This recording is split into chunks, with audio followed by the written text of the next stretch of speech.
Où est Tiens, le vas-y, souvenir? tu peux aller Est-ce qu'il est dans la photo? à droite là. Où est-ce qu'il est? À droite, Vas-y, ouais. plus à gauche. Dans la gauche, ouais. ouais. Non, merde, à gauche, pardon. Une image Gauche, d'un vas-y, moment qui n'a encore. pas existé. Ouais, voilà, en stop. fait.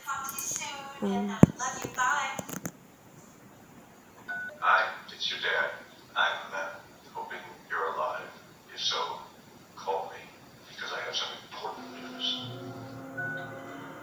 You're right. My father's always been full of important news.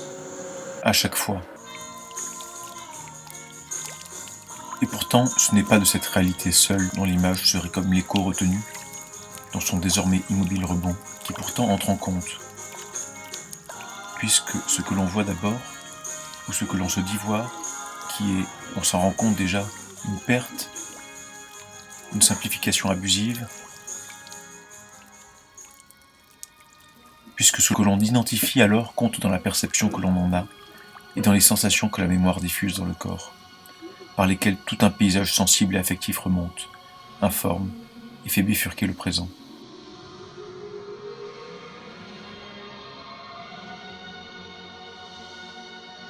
Cette image m'est perceptible, immédiatement, de figurer une portion d'étendue, un lieu, un paysage, Comme mon corps peut se le remémorer.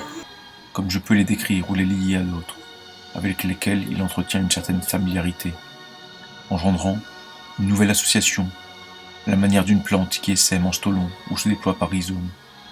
Et je me couperai d'une partie de la réalité de l'image si je m'engageais trop avant dans cette direction, où des sacs ne demandent qu'à verser, dans ce plaisir vicieux et rassurant de brasser toujours les mêmes choses, des territoires connus et reconnus, déjà longuement arpentés.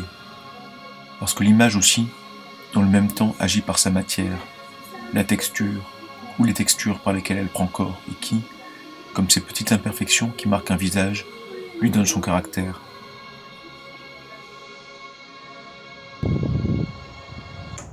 Vas-y, plus à gauche, ouais.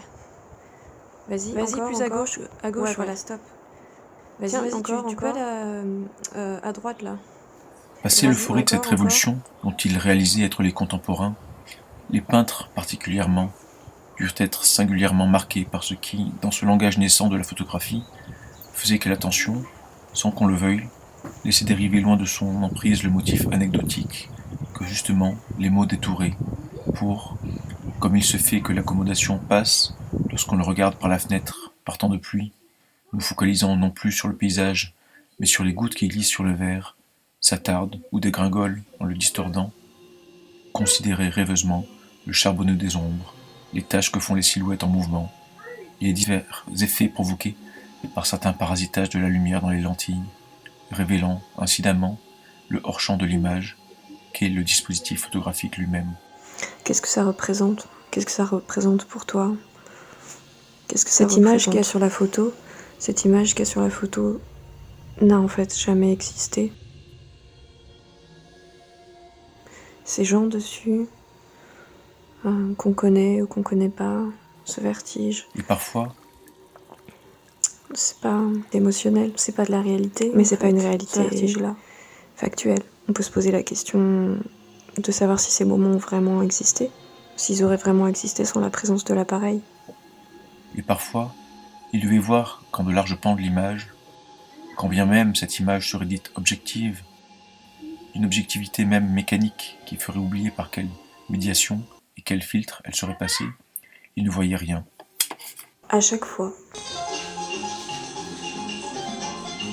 des maisons en bois sont alignées derrière des carrés de pelouse blanc comme gommés par le mauvais temps. C'est semblable aux souvenirs que j'en avais. L'hiver enlève les jardins, les toits confisque les chemins. Le quartier familier s'est fixé derrière la vitre comme une photo dans un cadre. C'était il y a des siècles, un autre monde. J'ai été enfant, ici. Les habitations et les arbres se raréfient, la neige prend presque entièrement le cadre. J'ai joué, grandi d'année en année, les lacets se succèdent. J'ai attendu de partir, une steppe qui se confond avec le ciel s'étale maintenant par la fenêtre. Je me suis beaucoup ennuyée. Le même paysage n'en finit pas de se dérouler. J'avais une identité. J'avais des parents. Le vent se remet à siffler doucement. J'avais des voisins, j'avais oublié ce que ça faisait, j'avais des amis. Le jour commence à faiblir. Mais le souvenir d'une sensation et la sensation en train de se produire sont deux choses bien différentes. On sortait le soir après les devoirs, c'est comme un rêve persistant en arrière-plan. On partageait des paquets de cigarettes et de l'ennui à ne plus savoir qu'en faire.